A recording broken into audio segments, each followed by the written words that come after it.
Kahon-kahong pekeng sigarilyo, sako-sakong mga dried tobacco, pati na rin ang mga pekeng packaging at inabandonang mga aparato.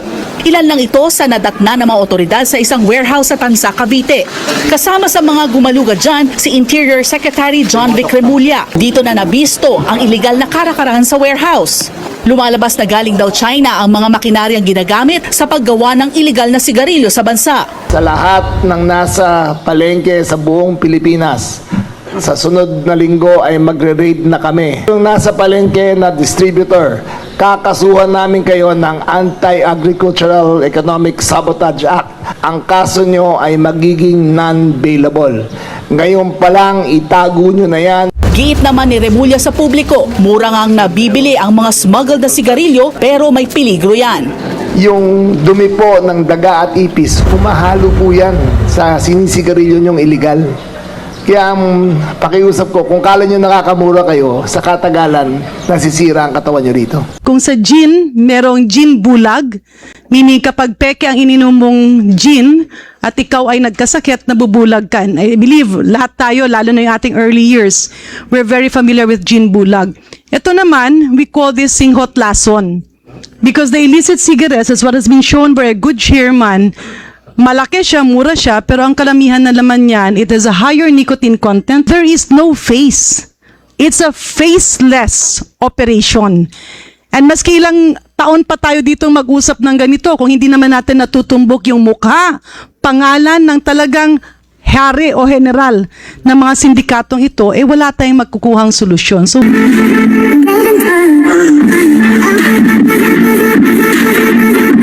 Pasintabi lamang po, may nahalo raw na dumi ng ipis at daga sa mga binibentang iligal na sigarilyo sa bansa. Yan ay ayon kay DILG Secretary John Vic Remulla. Kaya naman sunod na pupuntiryahin ng ahensya ang mga palengke kung saan binabagsak ang mga iligal na sigarilyo. Narito ang Frontline Report. Kahon-kahong pekeng sigarilyo, sako-sakong mga dried tobacco, pati na rin ang mga pekeng packaging at inabandonang mga aparato. Ilan lang ito sa nadatna ng mga otoridad sa isang warehouse sa Tansa, Cavite. Kasama sa mga gumalugad dyan, si Interior Secretary John Vic Remulla. Ayon sa DILG, nag-ugat ang inspeksyon ng may magsumbong na concerned citizen. Nangangamoy tabako raw kasi ang lugar. Sa bisa ng Letter of Authority to Inspect, dito na nabisto ang iligal na karakarahan sa warehouse. Lumalabas na galing daw China ang mga makinaryang ginagamit sa paggawa ng iligal na sigarilyo sa bansa. Bagamat walang naaresto dahil walang tao sa lugar, nasa 200 billion pesos ang halaga ng mga nakumpiskang kontrabando. Kabilang dyan ang mga raw materials na ginagamit sa paggawa sa mga smuggled na sigarilyo. Dati na raw na-raid ang naturang warehouse dahil sa smuggled appliances, pero ang nakadeklara ay storage facility para sa canned goods. Nakaregister daw sa isang Pinoy ang warehouse sa pangalan ni Jimmy Reyes Cua na taga Cavite. Pero pag-aari raw ito ng isang Tony Loa. Irereklamo sila ng paglabag sa Anti-Smuggling Act. Sunod na target ng ahensya ang nasa likod ng distribusyon at mga nagtitinda nito. Ito po ay babala sa lahat, pakiusap ko sa lahat ng nasa palengke sa buong Pilipinas. Sa sunod na linggo ay magre-raid na kami. Yung nasa palengke na distributor, kakasuhan namin kayo ng Anti-Agricultural Economic Sabotage Act. Ang kaso nyo ay magiging non-bailable. Ngayon pa lang, itago nyo na yan.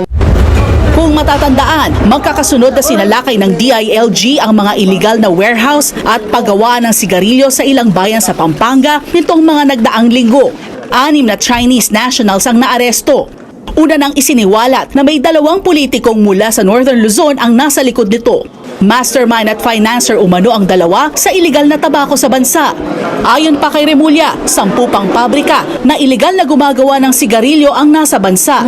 Usually mainland Chinese ang nag-ooperate ng mga makina. At saka makina niya lahat na galing mainland China. Hindi mangyayari to kung wala silang protector. Hindi mangyayari. Imposible na mangyari to na wala silang protector. Sigurado ko na merong tao sa gobyerno. Giit naman ni Remulla sa publiko, mura ngang nabibili ang mga smuggled na sigarilyo pero may peligro yan. Yung dumi po ng daga at ipis, humahalo po yan sa sinisigarilyo nyong illegal.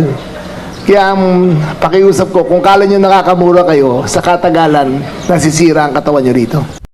Deputy Speaker Janet Garin, our former Secretary of Health, no less. Ma'am, you have the floor. Go ahead. Thank you very much, Mr. Chair. Mr. Chair, I look at this problem, not only a problem of tax collection, but this is already a grave health problem. Just to align everything, when we talk about illegal cigarettes or illicit cigarettes, it's not only about being cheap. It's about what is inside. Kung sa gin, merong gin bulag, meaning kapag peke ang ininom mong gin at ikaw ay nagkasakit, nabubulag ka. I believe lahat tayo, lalo na yung ating early years, we're very familiar with gin bulag. Ito naman, we call this singhot lason. Because the illicit cigarettes, as what has been shown by a good chairman, malaki siya, mura siya, pero ang kalamihan na laman niyan, it has a higher nicotine content, and if our experts here can confirm that, not to mention the harmful substances and the carbon monoxide that goes with it. Now, my question is, how long has this been a problem in our country? Can somebody appraise us on this? Or maybe Attorney Tinga or whoever in the group of our... Mr. Chair, matanong ko lang si Attorney Alan de la Cruz for the record. Sir, you're not a smoker, no? Previously, Your Honor. Ngayon, wala na. Not anymore. So, kitang-kita sa buhok, Mr. Chair. Ganyan ang hitsura at kapogi kapag ikaw hindi nagsisigarilyo. Lalo na pagka mga pekeng sigarilyo. Akala ko smuggle din yung gel eh.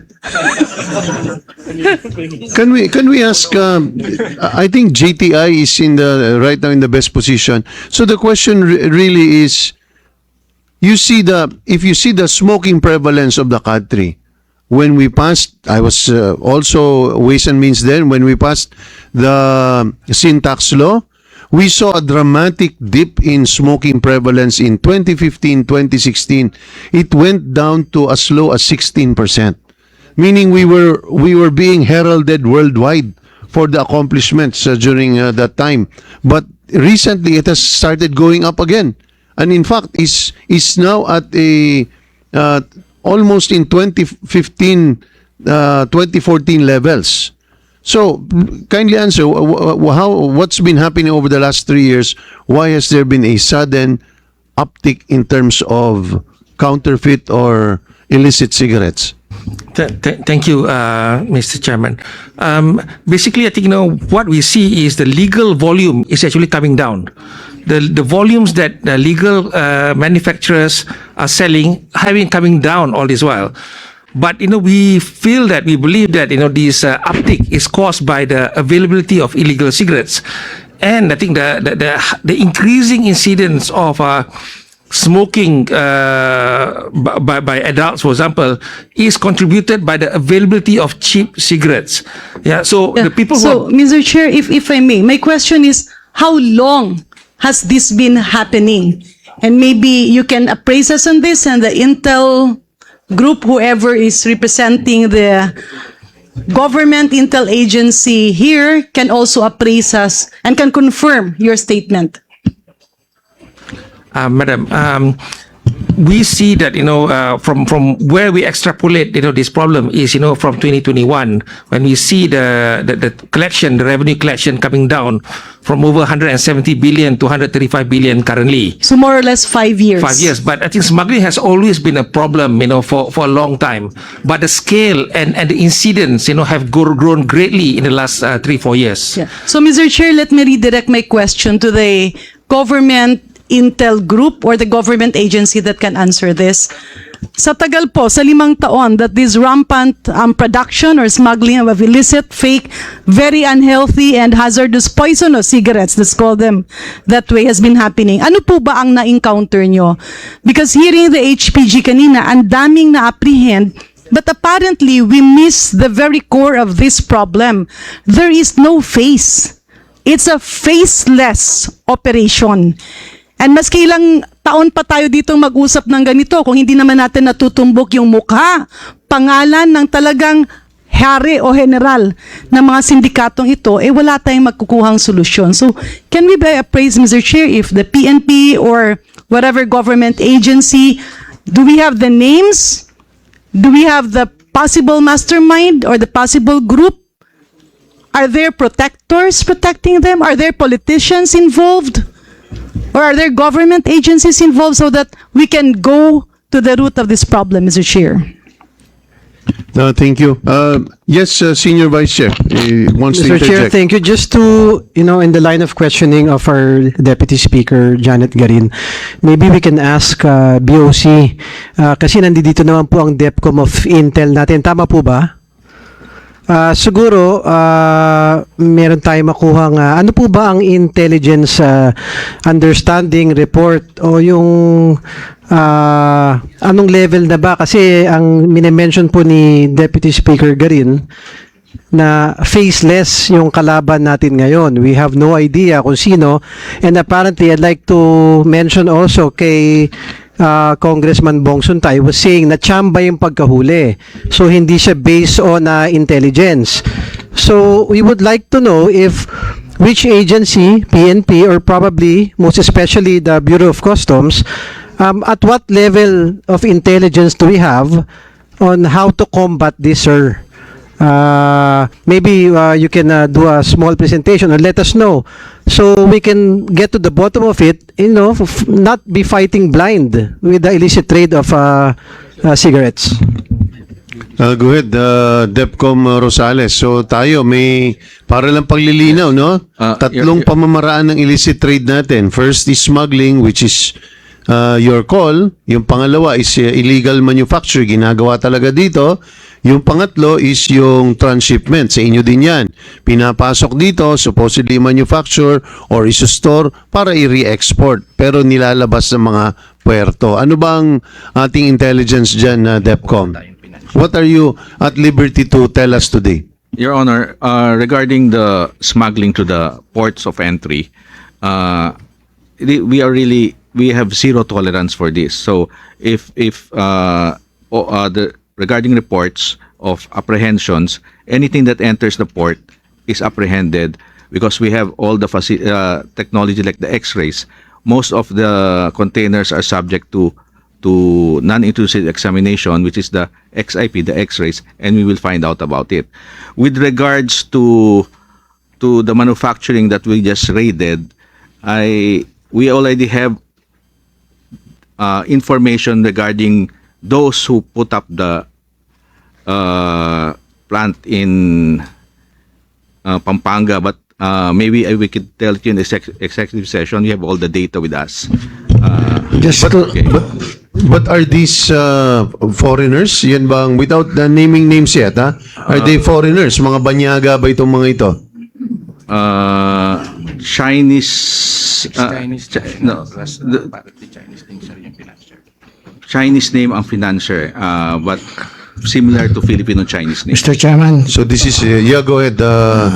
We will go back to you, in regards to the Deputy local Speaker. manufacturer, siguro baka hindi po kayo yung tamang taong tanungin ko ron. Pero doon lang tayo mag-concentrate sa 7 incidents na nahuli ni General Marantan.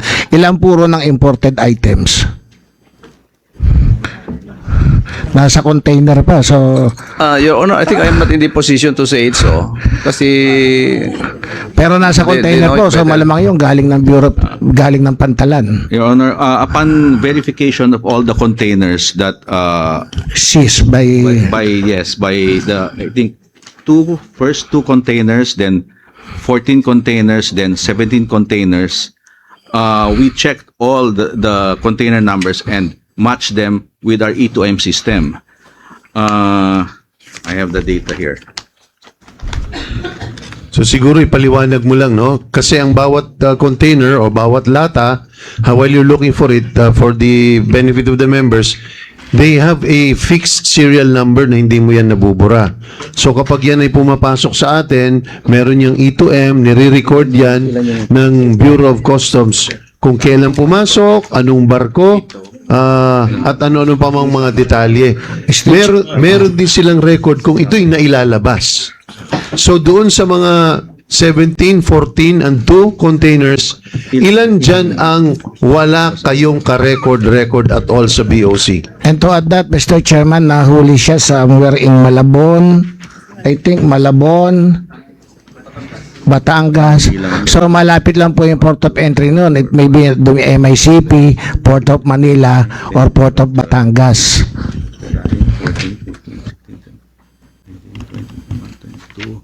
Just give us a rough, provide us with a copy, no, of Yes. Your Honor, 22 of the containers were not found in the E2M system, and with all the Arrastre operators, there were no records. ano ibig sabihin nun? Swing? So it did not pass, the containers did not pass through the ports of entry. Parang imposible po yan. Sinakay sa barko. Yung barko po, pag dumating dito, hindi lang naman yung cigarette ang laman yan. Minsan 400 containers, different items. And cigarette is only one of them. So definitely po, in-unload yan sa port of entry. Kasabay ng mga ibang item. Sir, the containers, what we're talking about, yung 22 containers did not enter through the ports of entry. Walang records po sa, Parang ibig mo sabihin, even po sa Arrastre services natin, the port operator, wala pong record. so parang ibig mo sabihin, DEPCOM, in high seas, nag-ano yan? Possibility po, in-unload? shipside operation. Pero saan sila kukuha ng equipment? Definitely not shipside. Wala silang equipment eh. Yung ICTSA lang ang meron, which is located at the port. Sir, we are validating information that they are using 20-footer containers only. Who is the consign? Wala rin. Wala, Dahil, sir, yes. pero parang imposible po na shipside yan, DEPCOM. For all you know, ano po ako licensed customs broker din ako Imposible pong ma-shipside yan. Kasi ang sinishipside usually, mga metal, mga ano, di ba? Pero yung container, wala silang pangbaba nun sa, sa high seas eh. Your Honor, we are validating certain vessel. I will give you the name, not now, siguro, of the Executive session. yes, na may sariling maliit na crane na binababa, sir. So linawin ko lang ha, kasi para mabalik natin sa iba, ang contention ng Bureau of Customs is there are at least 20 ba? Yes, sir. So 20 out of the almost 40 containers na hindi pumasok sa records ninyo. Yes, sir. Walang pasok, hindi rin lumabas. Yes, Your Tama? Honor. Yes, Your Honor. So ibig sabihin, more than half never entered into the records. Kailangan din natin maimbita ang PPA kasi ang PPA din nagkakaroon din ng record pagdating dun sa hindi naman lahat ng ports are managed by the BOC, hindi ba? So makikita din ho natin yon. Pero based on what you're saying, final na po is 20 of the containers walang record sa BOC, wala rin pong record sa Arrastre. How about inward manifest? Walang record? We haven't checked the past inward manifest. Regarding po the other containers na may record po, most of them entered 2018, 2012, meron 2025 na April, may 2025 na May.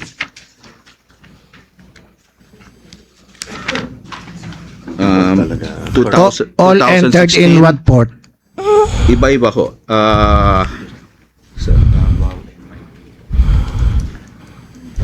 Davao, MIP, Cebu, Batangas, POM, MICP, Cebu, MICP, POM, MICP,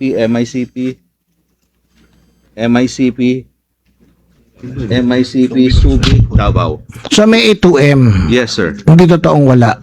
No, itong mga iba, E2M, but they were 2016, 2018, 2014. Sige po. Mamaya na lang ako magtatanong kasi ang nakakapagtaka kung Mr. Chair. Sige, go ahead, Deputy. Go ahead, Deputy Speaker. Just Mr. Chair, just to go back to my interpellation earlier, can the intel agency of our government provide us with a flow, a diagram, no? Ito yung ulo, ito yung kanyang paraan, ito yung mga pawn na ginagamit, Because the problem as I am seeing here is merong mga pawn na hinaharap.